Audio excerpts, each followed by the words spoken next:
Ang korporasyon po ba niyang SunWest Corporation ay kasama dito sa kontrobersyal na Farmally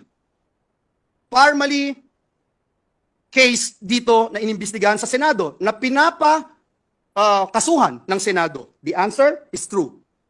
Kasama din po ba ang kumpanya niya dito po sa kontrobersyal na DepEd laptop scam? Ang sagot po, true. Pinakakasuhan din po ng Senado ang kumpanyang ito. Napakadami pong BIR cases. Madali po maghanap, Mr. President. Madali po kuhanin ang panig ng mga taga-BIR. Kung ilang kaso mayroon ang kanyang mga korporasyon. Bukod po dito, yung reklamo po sa ombudsman ng anti-corruption group na ang pangalan Task Force Kasanag International, meron din pong 50 billion na kaso na kinakaharap ang taong ito.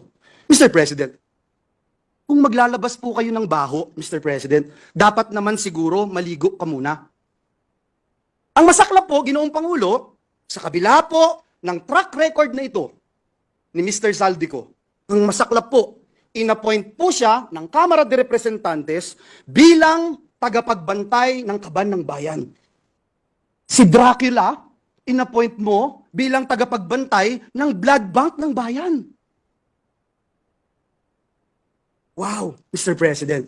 Kailan sa kasaysayan ng bayan natin nangyari ang ganitong pagkakataon? Na isang big-time contractor ang hahawak sa kaban ng bayan. Only in the Philippines, Mr. President.